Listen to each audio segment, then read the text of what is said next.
토요일 시편 89편 19절로 37절 말씀. 그때 주께서 환상 중에 주의 성도들에게 말씀하여 이르시기를, 내가 능력 있는 용사에게는 돕는 힘을 더하며 백성 중에서 택함 받은 자를 높였으되, 내가 내 종 다윗을 찾아내어 나의 거룩한 기름을 그에게 부었도다. 내 손이 그와 함께하여 견고하게 하고 내 팔이 그를 힘이 있게 하리로다. 원수가 그에게서 강탈하지 못하며 악한 자가 그를 곤고하게 못하리로다. 내가 그의 앞에서 그 대적들을 박멸하며 그를 미워하는 자들을 치려니와 나의 성실함과 인자함이 그와 함께 하리니 내 이름으로 말미암아 그의 뿔이 높아지리로다. 내가 또 그의 손을 바다 위에 놓으며 오른손을 강들 위에 놓으리니 그가 내게 부르기를, 주는 나의 아버지시요 나의 하나님이시요 나의 구원의 바위시라 하리로다. 내가 또 그를 장자로 삼고 세상 왕들에게 지존자가 되게 하며 그를 위하여 나의 인자함을 영원히 지키고 그와 맺은 나의 언약을 굳게 세우며 또 그의 후손을 영구하게 하여 그의 왕위를 하늘의 날과 같게 하리로다. 만일 그의 자손이 내 법을 버리며 내 규례대로 행하지 아니하며 내 율례를 깨뜨리며 내 계명을 지키지 아니하면 내가 회초리로 그들의 죄를 다스리며 채찍으로 그들의 죄악을 벌하리로다. 그러나 나의 인자함을 그에게서 다 거두지는 아니하며 나의 성실함도 패하지 아니하며 내 언약을 깨뜨리지 아니하고 내 입술에서 낸 것은 변하지 아니하리로다. 내가 나의 거룩함으로 한 번 맹세하였은즉 다윗에게 거짓말을 하지 아니할 것이라. 그의 후손이 장구하고 그의 왕위는 해같이 내 앞에 항상 있으며 또 궁창의 확실한 증인인 달같이 영원히 견고하게 되리라 하셨도다. 셀라. 진실하고 신실하신 하나님. 시인은 사무엘하 7장에서 하나님께서 다윗과 언약을 맺으신 일을 시적으로 표현합니다. 여기서도 하나님의 성실하심과 인자하심이 강조됩니다. 하나님은 어떤 분입니까? 친히 왕을 선택하여 세우셨습니다. 용사인 다윗을 택하여 힘을 더하시고 그를 높여주시고 거룩한 기름을 부어 하나님의 대리 통치자로 삼으셨습니다. 세상의 왕은 힘으로 등극하지만 하나님 나라의 왕은 하나님의 선택을 받아 등극합니다. 세상 어떤 권력도 하나님 앞에서는 한낱 피조물일 뿐입니다. 대적들과 싸울 힘을 주시고 또한 대신 싸워 주십니다. 하나님이 세우신 사람이라면 그에게 맡기신 것을 지켜내도록 필요한 모든 것도 반드시 공급해 주실 것입니다. 오늘도 곤고한 중에 있다면 하나님 아버지의 위로와 능력을 구합시다. 영원한 인자하심과 대대의 견고한 성실하심으로 다윗과 맺은 언약을 지키셔서 그 이름의 권능으로 다윗을 강건케 하시고 영광스럽게 하겠다 하셨습니다.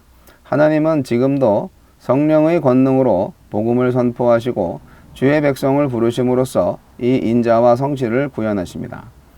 다윗을 장자로 삼아 세상 모든 왕 가운데 으뜸이 되게 하셨습니다. 다윗의 아버지요 구원의 바위가 되어주셨습니다. 우리 역시 예수님 안에서 하나님의 양자가 되어 하나님을 아바 아버지라 부르는 특권을 얻은 자들입니다. 누가 뭐라고 해도 하나님께는 우리가 세상 어떤 것보다도 귀하고 존귀한 소유입니다. 다윗과 맺은 언약을 영원히 굳게 지키겠다고 약속하시는 하나님. 다윗만이 아니라 그 후손이 왕위에 오를 때에도 하늘이 존재하는 동안 그 왕위도 끊어지지 않게 하실 것입니다. 그 후손이 하나님의 법을 버리고 지키지 않더라도 회초리를 들고 채찍을 들어 벌하실지언정 언약을 깨뜨리지 않겠다고 하십니다. 이스라엘의 멸망은 언약 파기가 아니라 죄악에 눈 감지 않되 더 온전한 백성으로 창조하여 그 언약을 지키시려는 하나님의 의 표현이었습니다. 그 언약을 지키시려고 우리에게는 흔들리지 않는 나라를 주셨습니다.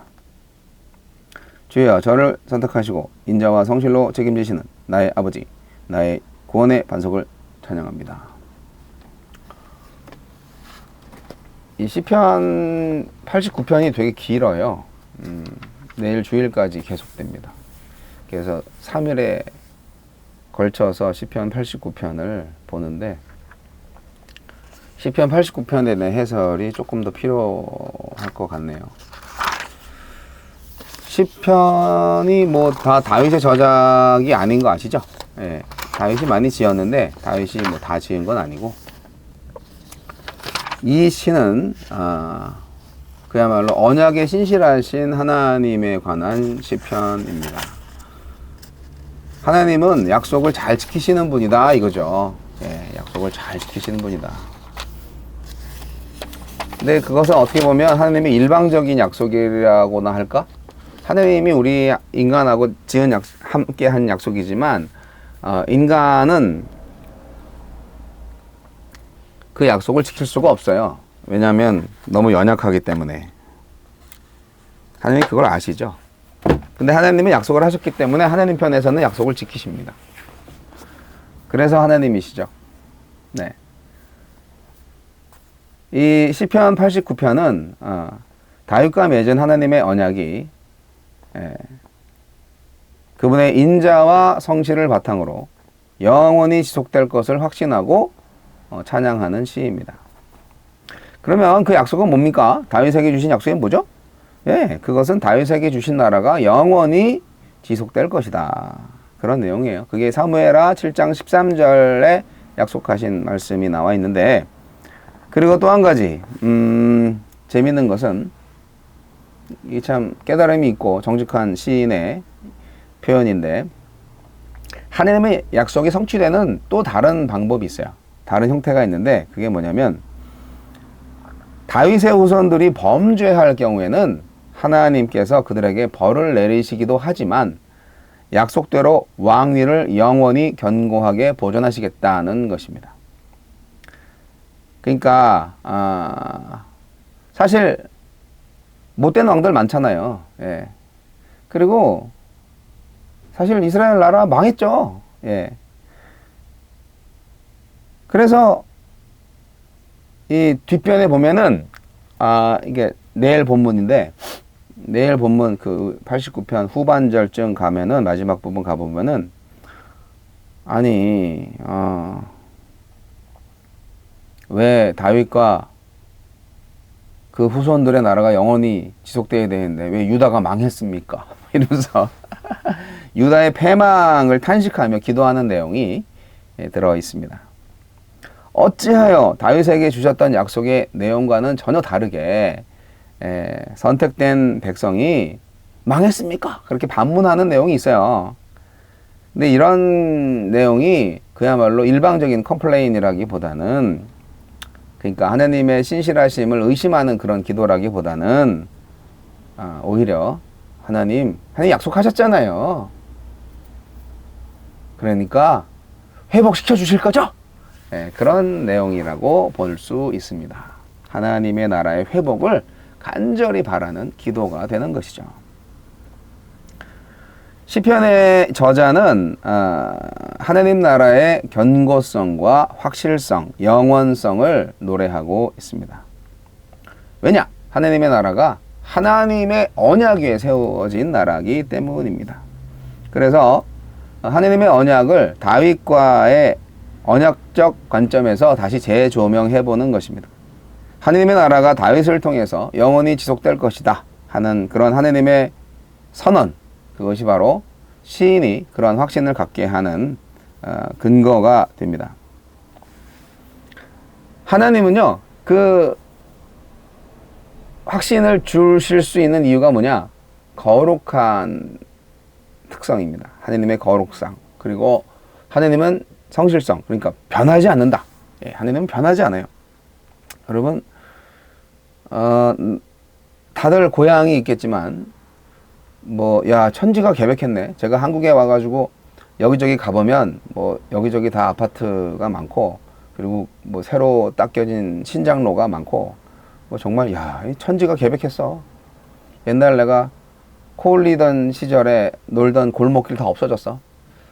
여기저기 다 그렇습니다. 서울 시내는 말할 것도 없고, 이 경기 수도권 전에는 저 시골 뭐 이런 데도 막 평택, 용인, 뭐 이천, 여주, 뭐 안성 뭐 이런 데 가보면 다 아파트 분양 뭐 이러고 있고, 아, 이 시골에 있는 사람들이 아파트를 분양받아서 뭐 했어 건디?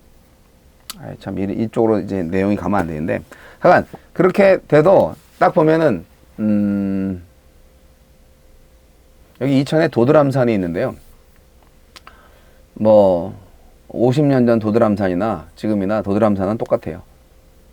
그러니까 그런 변하지 않는 산, 바위, 이런 모습을 보면서 하나님은 불변하시는 분이야. 이런 거 생각하는 거죠. 네. 북한산 가보셨죠? 북한산. 여러분, 인수봉 아시죠? 북한산에 이렇게 100군데 이렇게 올라가 보면, 저 옛날 초등학교 시절에도 많이 올라갔어요.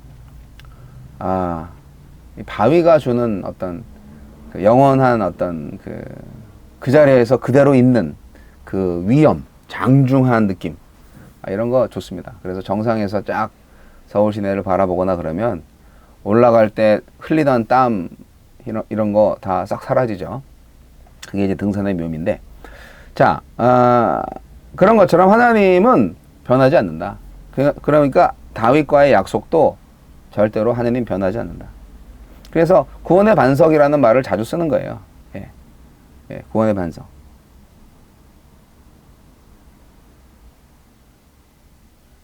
하나님은 그야말로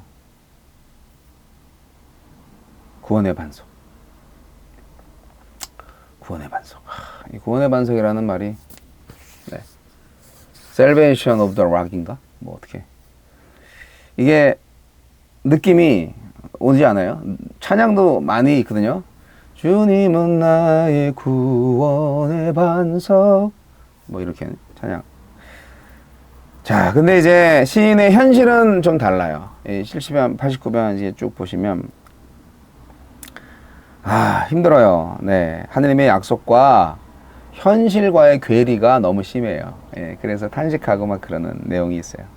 하느님의 그 언약이 있었는데, 지금 이 시편 89편 저자가 당하고 있는 현실은, 아닌 거죠. 예, 다윗 왕국이 이게 아닌데, 왜 망했지? 뭐 이런 생각하는 거죠. 근데 이제 확신이 있는 거죠. 하느님이 변하신 게 아니다. 하느님이 이 약속과 현실이 일치되지 않는 이유는 하나님의 마음이 변해서 그런 게 아니고 이스라엘 민족의 죄 때문이다. 그래서 징계의 상황이다. 변화를 주기 위한 과정이다. 그거를 시인이 깨닫고 있어요. 여러분, 이 시편을 통해서 우리는 인간의 부패성과 반역에도 불구하고 메시아를 보내셔서 당신의 언약을 이루는 하나님의 신실하신 사랑을 엿볼 수 있습니다. 또한 환난 가운데서도 하나님의 성품과 언약을 생각해 보면서 하나님의 나라의 영원함을 확신하는 시인의 믿음을 보게 됩니다. 그 믿음을 배워야죠, 우리가. 그래서 이 시편은요, 다윗 언약을 이루어 달라고 간구하는 기도예요, 이게. 예. 데이비딕 커버넌트, 뭐 이런 다윗 언약이라는 말을 쓰는데, 이 시의 저자로 소개된 사람이 누구냐면 에단입니다. 에단인데, 에단이라는 사람은 그 여두둔하고 동일한 인물일 가능성이 높습니다. 발음상의 차이인 거죠. 여두둔은 누구냐? 다윗에 의해서 성전에서 수금을 연주하는 자로 임명된 사람이고요. 뭐 찬양단 지휘자였죠. 리더였죠.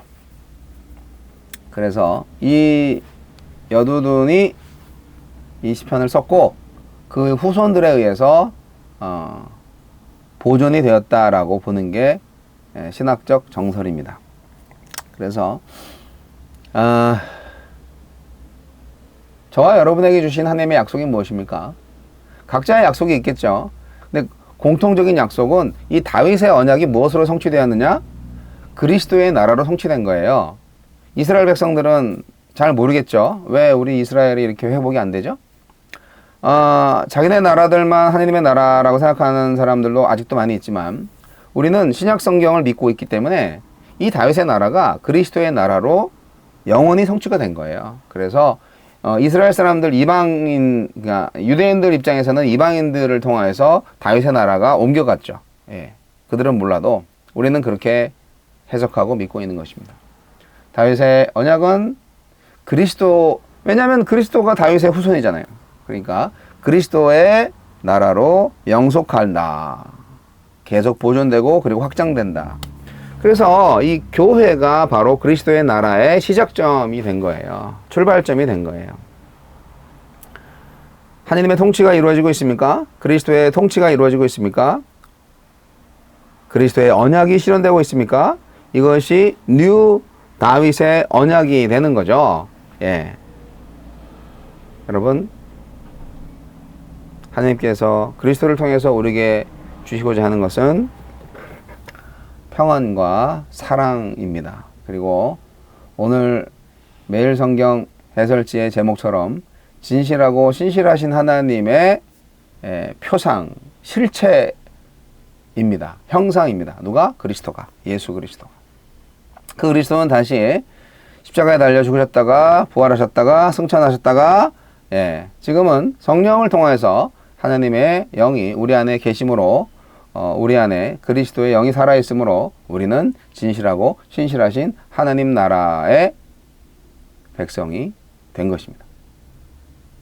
하나님이 진실하고 신실한데 왜 하나님의 백성들은 진실하고 신실하지 않냐? 이게 문제죠. 오늘 시편의 교훈처럼 죄가 있으니까. 그래서 날마다 예수의 피로 죄를 씻어내고 회개하고 죄를 용서받고 거룩하게 존재를 해야 우리를 통해서 하나님의 나라가 계속 영속적으로 지탱되고 확장되는 것입니다. 거룩하지 않은 나라는 하나님의 나라가 아닙니다. 거룩하셔야 됩니다. 거룩할 수 있어요. 그리스도의 영을 통해서. 다윗의 언약을 이루신 하나님께서 그리스도를 통하여서 우리와 함께 하나님의 나라를 이루어 가십니다. 그분은 진실하시고 성실하신 하나님이십니다.